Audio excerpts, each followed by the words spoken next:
Well, after seeing improvements in the Central Karoo District Municipality since taking office as mayor, Patriotic Alliance President Gayton Mckenzie says now Tumamina. That's right. Mckenzie says he only needs 5 months to resolve the country's ongoing electricity challenges, something government and Eskom have been battling with for years now. PA President says he can do it in a matter of months. He's joining us now virtually to talk to us. Mr. Mckenzie, good afternoon. Can you fix Eskom's problems, or perhaps can you fix the energy crisis? Good afternoon to your listeners. Now, I think what I can do is I can heed the call of Eskom. Eskom says they need 1,000 megawatts. Let's take that figure up to triple. Let's say they need 3,000 megawatts. I can give them the solution. I can tell them what to do because, I mean, it's not rocket science. It's not, you don't need to be a brain surgeon to know that there's a plan to sort. If you need 3,000 megawatts, I am saying to them, we have the renewable jackpot in the Central Karoo. It's probably the only place in South Africa currently that has got all 4 things, which is sun during the day, wind at night, vast tracts of land, and evacuation capacity, transmission. We have all of that. So I'm saying to them, if you want to generate electricity, you can in 5 months generate electricity. All you need to do is keep the unions away, keep all the red tape, get rid of that, and declare a state of energy emergency in the Central Karoo.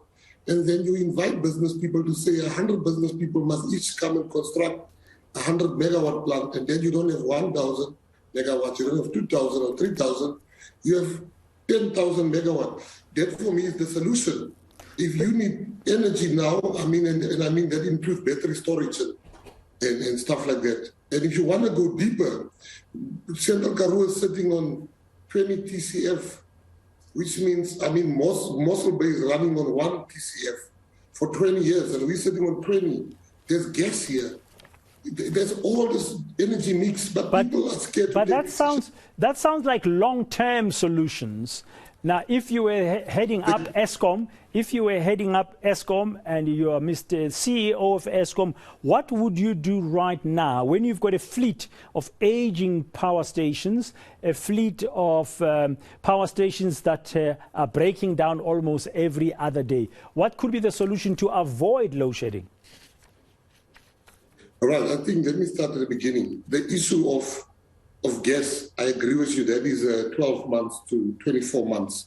But the issue of the renewables, that is 4 or 5 months. That is now.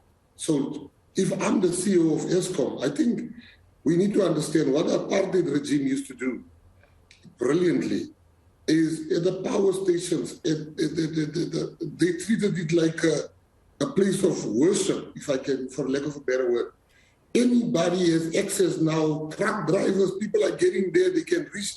Those areas were sacrosanct. Not everybody could come close to it. We first need to start there and make sure that it's only because the problems of Eskom, it's sabotage. It's nothing else. Between 2016 and 2017, we had no load shedding and we didn't use lots of diesel to keep the plants going. So the first thing you need to do is you need to make access not so readily available to anybody. Not everybody should reach those areas where we always hear there's sabotage or there's fire. You need to get your security up. The second one is that you need to fire this incompetent board. And after that, you need also to make sure that this mafia is operating there. That is like a mafia town because you have the diesel mafia, you've got a truck mafia, you've got a coal mafia. Instead of delivering coal, they deliver bricks. And they put all of this into the different plants. That's what you need. You just don't, I actually kind of feel sorry for the management there because they can't act against the people and the unions are up in arms. Some of them are heavily conflicted.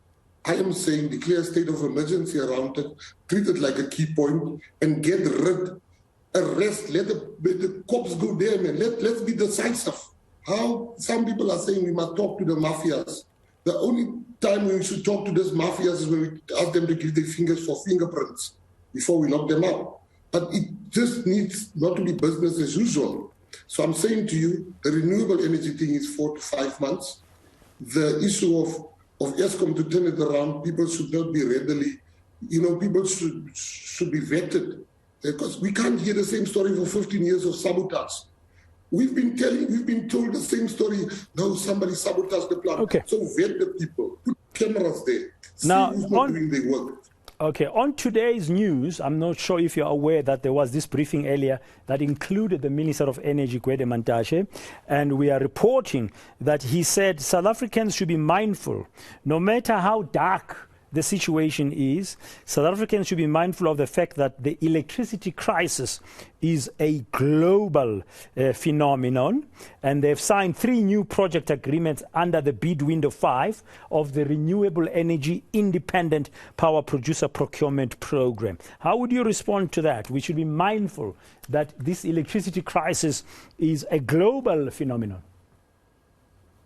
No, it's not a global phenomenal crisis. It's a crisis that just, for the global world, it's a crisis that happened during the war between Russia and Ukraine. But we are not at war here with Russia. We're at war with Ukraine. So it's not a crisis for us. Europe is at war. The West is at war. We have coal, which brings me to the point of coal. I have heard many suggestions and decisions. I have never seen anything more nonsensical than Europe telling us to move away from coal, while Germany and the rest of Europe are sprinting towards coal. They are firing up the coal-fired plants. They are all running for coal, and they're telling us, people that has LOM, life of mine of 400 years of coal, we should be supplying this people that has a crisis. It makes me think of a story those years when you used to visit a farm, and the farm worker will tell you, when you ask him, how are you doing? He's like, no, we're very sick today because the boss is sick. He's not sick, but he says we are very sick today. Europe is supposed to have a problem, not us. Okay, thank you very much for your time this hour on Today on eNCA. That's Mr. Gayton Mckenzie. He's, of course, the mayor of the Great Karoo municipality. He's also the leader of Patriotic Alliance.